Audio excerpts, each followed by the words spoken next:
Hello and welcome to Fifth and Grace. Today we're going to have a little look at Pierre Poilievre, if we're being fancy. We're going to pull 7 cards and we're going to just see what the energy is around him right now. I did the same thing for Mark Carney last week, so I always do the 2 videos pretty close to each other just to, I don't put months between them. So when I read on these 2 men and where they're at and what's coming up, I tend to do them within the same week. So if you see one, there's probably another one. So if you see Mark Carney, then there's probably a PR coming and vice versa. So there we go. Don't forget to click like, click subscribe, leave a comment, and let me know what you think. I love hearing from everybody. We've had so many great conversations this week in the comments, and yeah, you're all very, very astute and politically on top of things, which is great. If there's any missing pieces for you, please let me know, because a lot of people don't actually really know how all of this works. I saw somebody the other week and they said something like, the leadership review is coming up at the Conservative convention at the end of this month. And she said, we don't get any say in that. And that is factually incorrect, my friend. We do, as citizens, have a say, and residents. People as young as 14 can be chosen to go to Calgary for the convention to vote in the leadership review. You would need to be chosen by your EDA, but that's easy enough done. You get involved, you volunteer, you work on the team. The EDA is not your MP's board. It is the board for your riding, your electoral district association. And that's how the candidates are chosen. That's how policies are formed. All of that takes place at the EDA level and then gets sent up to the party. I've been through the whole process, so I know how it works. I am getting on a plane in a few days to head to Calgary to join probably close to 4,000 people from all across Canada. And I booked my flights, my condo, everything ages ago, so I am ready to go. Anyway, let's dive in, okay? If you go back to I believe my Mark Carney video from a couple months ago, if you want an explanation of how the government works, it's all in there. It's right at the very beginning. And that way you kind of get your full civics education before, because like I said, a lot of people don't know how the government works. They just know who they see and the names they like, which is totally understandable. But that's why people like myself learn everything so that we can make sure we share that information with you. All right, first card, what's the energy around him right now? This is Pierre Poilievre. The energy is he's feeling victorious, but knows that he needs to just keep going. This is very much a just keep swimming energy. There is not a lot that Pierre Poilievre needs to do right now. He just kind of has to keep his head down, keep his eyes on his own work, and keep just being a constant, like I said, just keep swimming.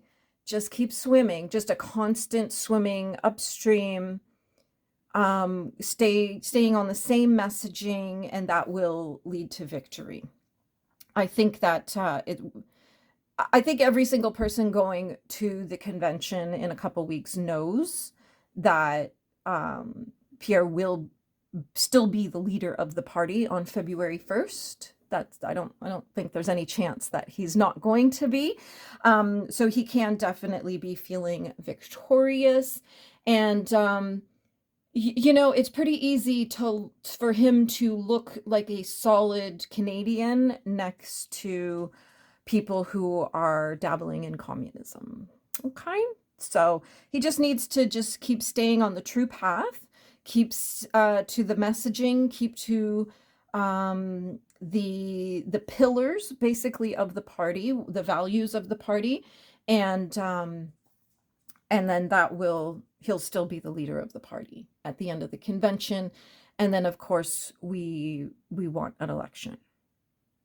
I think everybody wants an election except the NDP. I think that's about where they're at right now.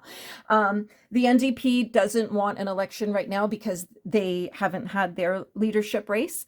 So that will take place at the end of March. And once they do, then I think they'll be ready to go. They'll be in fundraising mode, and we'll be looking to get some more seats back from that they lost in the last election. I think the Bloc is also going to be looking to get some seats back as well.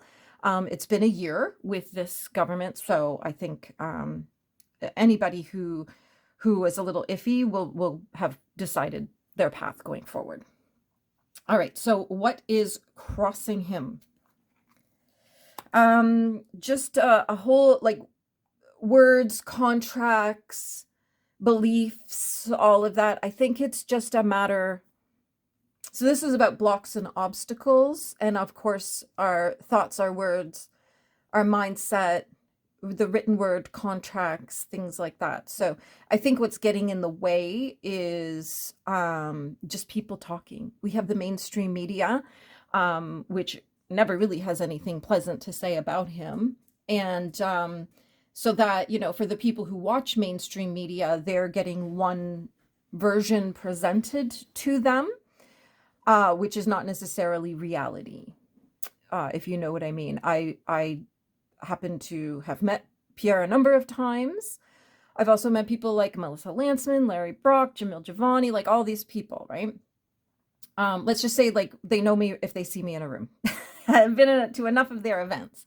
So when you're in person with them, they're not the same person fighting for the country in the chamber when we're watching Question Period. They're not the same people fighting for our country. And either way, it doesn't matter what party you're into. Either way, they all believe they're fighting for the country. They're not the same people. It's like when you go to work, right? Are you the same person at home as you are at work? No. So, on the mainstream media, any conservative tends to be presented in a certain light that maybe isn't reality across the board. So there's that. But I think it's just a lot of chit chat, a lot of jibber jabber, a lot of people talking, like you're always like, oh, they don't have confidence in Pierre as a leader. And it's like, okay, well, the Liberals are losing people too. So do you see what I mean? Like, it's just the word games, the word salads, the spin. There we go. The spin. Sometimes it takes a minute to get there, to distill an idea down. But it's just the spin really is what's getting in the way. And I admit there are times when I myself start to have a little wobble, not in my confidence in Pierre or the party or my own MP, or you know what I mean? It's nothing to do with whether I think they would do a good job or not. I just have a wobble, and I think, what has happened that we got to this? Do you know what I mean? That I think can we actually turn things around? That's where I start to have a little bit of a wobble. Is I don't know sometimes if I believe that it's not too late, because it does feel too late much of the time. So, and I get it. Like, there's not a lot of hopeful messages out there right now from mainstream people. So, like broadcasters.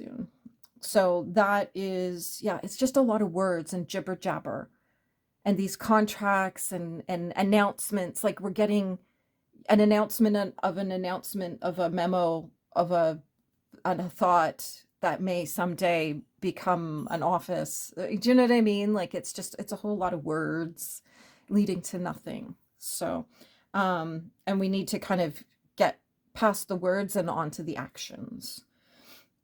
The root of his problems is just not being able to get on with it. The country is very much in an emotional grip at the moment.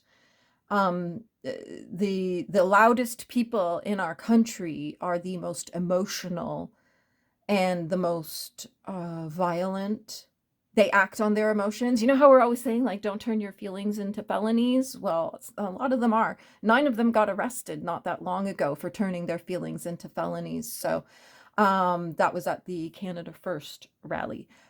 Interesting to note that a few days later, there was a massive, massive protest in downtown Toronto across from the American embassy, people begging Donald Trump to do something to help Iran.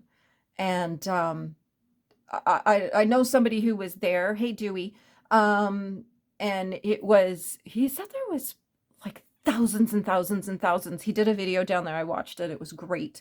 And he ended up like he had to cross the street in order to film because there was so many people on the sidewalk and at the curbs. And no one got arrested. No one got hurt. They brought in their own security to keep everybody safe. So, yeah, that's what's going on there. But a lot of people are turning their feelings into violence and into felonies, and this is really becoming a big problem. There's also, I know that he's very likely contending with a lot of the emotions of his constituents and people across the country. You know, there's probably a lot of people every time they see him pouring their emotions on him. You know, for many, they see him as the only hope we have, that this is it, our last shot. And I don't think that's the case. I don't think, do you know what I mean? Like, I think that, you know, everybody who loves Pierre, it's his personality and everything else, but there's lots of really, really strong conservatives that if it came down to it, could step into his role. And, you know, there's lots of people who, you know, are so committed to the platform, the policies, the values that they could easily step into it. Will they have the charisma and the sassiness and the clapback game that Pierre has? Probably not. No, maybe Andrew Scheer might, but most of them are much more, I think they're much more, reserved, a little more reserved than him.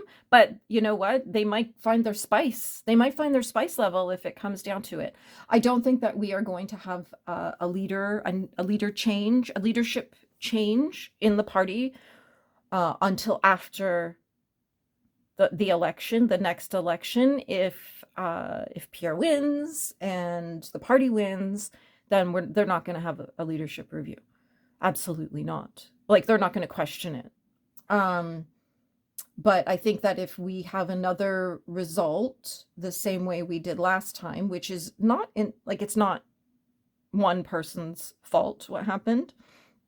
We have the campaign manager, Jenny Byrne, maybe made some decisions that weren't the best.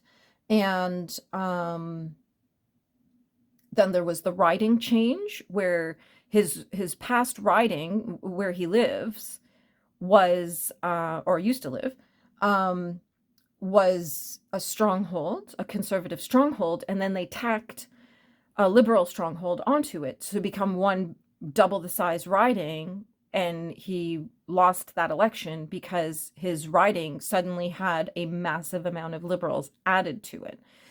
So it's not entirely, people say, oh, you couldn't even keep your own riding. Yeah, but the riding wasn't the same anymore.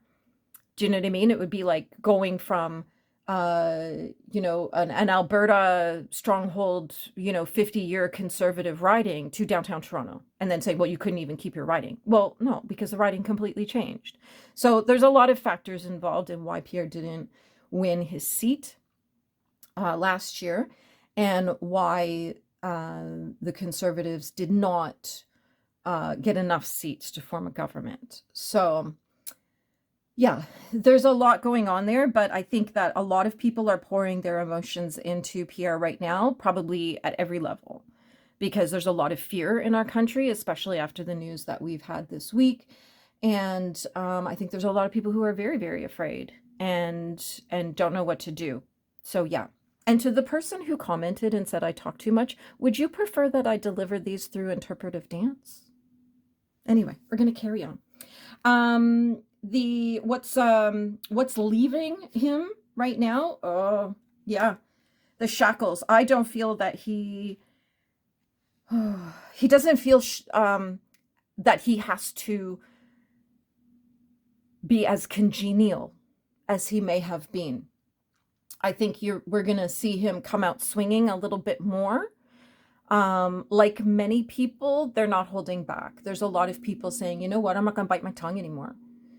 And I feel that that shackling is feeling shackled to like going along to get along, the politeness that we sometimes, I think we might start hearing stronger words and stronger commitments coming from him. And it might be subtle at first, but I think we'll get there. Um, I think with everything that's gone on, there's people who right now who are saying, oh, Mark Carney is like just doing so great. He just decided not to deal with Donald Trump and he's gone off to fix Canada without, and I'm just like, oh my gosh. Oh my gosh. And then there's like the rest of the population who are absolutely terrified right now because either China's invading or America's going to invade, one or the other. I don't know. Like that's the feeling on the table. I don't know if that's actually going to happen, but I think a lot of people don't really understand what's going on geopolitically in the world, which is why it's really important to educate ourselves on these topics. And that can come from listening to broadcasters on YouTube, independents, there's lots of them, or just really paying attention, read some books and things like that on, this whole Greenland thing. This is not out of pettiness. This actually makes a lot of sense that Donald Trump wants to prevent Russia and China from accessing that part of the world. Like that makes sense, right? So there's a lot of fears and there's just, and people have become very, very addicted to the news cycle, addicted to the fear, addicted to the stories. And this is where we kind of get into like, these two, I think, are going quite nicely together, that he really needs to keep his head like just blinders on, stay focused on the end goal, and let's keep moving forward. So what does he want? Oh, he wants the evolving situation. This is exactly what this means. I'm going to look up the date of this card. The Wheel of Fortune indicates to us that there is an evolving situation, and that is what we want. What's what he wants. It's what everybody in the parliament wants that right now, right? Like there's nobody saying, yeah, I wouldn't like more power. Do you know what I mean? And this is an evolving situation. It is improving. He does want things to improve. We all do. And it's going to, I think these three are really a whole little story of their own. There's a lot of opportunities that he would like to see coming up. It's just that while he's got to stay so focused, we don't want him to miss the opportunities to make progress, to make impact, to help people. I know he's been working really, really hard for a family of a woman who was dispatched by her partner. And I saw when he was on the campaign trail, I saw that family speaking to him, and now he's really working hard to get justice for them. We'll see what happens, but there's lots of opportunities for him to, he wants lots of opportunities to show the full and complete Pierre Poilievre, not just the guy who argues in the House, which is his job. He is the leader of the opposition. He's meant to oppose. He's meant to keep any other party that's in power accountable and serving Canada and Canadians. So that is his job. But there's lots of opportunities that he would really like to have to show the human side of him. And I think that we're going to see more podcasts. I know he's been on Northern Perspective, Jasmine Lane, Elevate. I would love to see him on a lot more, just, long form conversations where we really get to see who he is. And I think that is what he wants, which was he was being held back from before. It's just showing who he really is as a human being, as opposed to just the clips on mainstream media of him yelling in the House, and He does do a good job of that, though. But there we are. The near future. This is our Donald Trump card. So we're just going to leave that name on the table for the moment because who knows?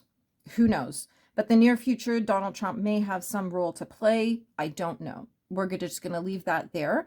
But it's a matter, this very much is a just get on with it and get it done. You know, so we're saying what's in the near future, he just really wants to get it done. I think he's going to accomplish a lot at the convention. And then under that new energy, be like revitalized energy, be out there come February, really showing people what he's capable of and really just getting on with it. That's what we need, is to just get on with it. And but let's just make sure that we all remember that Donald Trump was part of the conversation. I don't know what way. Well, he's always going to be part of the conversation, isn't he? At least for now. It's so funny because I see people like when it's like Trump 2028 and people are like, that's against the law. And I'm like, you know, there's like 5, 6 more Trumps waiting in line, right? There's more than just one. There's a whole bunch of Trumps, and Baron Trump is, what is he, 19, 20 now? So, you know, he's got 20 years before it's his turn. There's a whole bunch of Trumps between him and Daddy T. So there we go. And finally, the underlying energy is, again, it's interesting that we started with the 6 and we're ending with the 6. Just keep going. Just keep swimming. Just stay on the path. Stay true to the mission. Stay true to the message. Listening to, again, words, thoughts, contracts, beliefs. Listening to Canadians. I think that his success to date has been because he's very good at listening to Canadians and adjusting and bringing in new ideas and new concepts based on what he's hearing out there in the country, you know, traveling all around and at town halls and little pop-up events and things like that. So there's definitely this energy of just keep going, just keep going. Just, I think he knows he's just got to keep inhaling and exhaling, keep putting one foot in front of the other, and just stay true to the message and stay true to Canadians. And that's, yeah, that's where he's at right now. But, you know, if I am wrong about him being leader on February 1st, then I will eat my hat for all of you. I'll have to buy a hat, but I'll eat one, you know, because yeah, there's a lot of people, just so you know, that every delegate that I've spoken to has told me that they were not going to be chosen if they weren't prepared to vote for Pierre at the convention. So a lot of the MPs are like, no, we're Pierre only here. So that, and even one delegate was messaging me the other night, hi Miriam, and she was saying that she thinks he'll probably get like 80 to 90%. I think that's what she said. So really high. So yeah, I don't think we have any worries. No worries at all. Let's just see here. Is there anything else we need to know? Oh, my little, there we go. That's a no. And just for anybody watching, when my pendulum swings like this, that's a no. And when it swings like this, that's a yes. And so we got, is there anything else we need to know from this reading? And it's saying no. Okay, great. Thanks. Thanks, pendulum. Don't forget to click like, click subscribe, leave a comment, and let me know you were here. Thank you so much for hanging out with me. And as ever, have a magical day.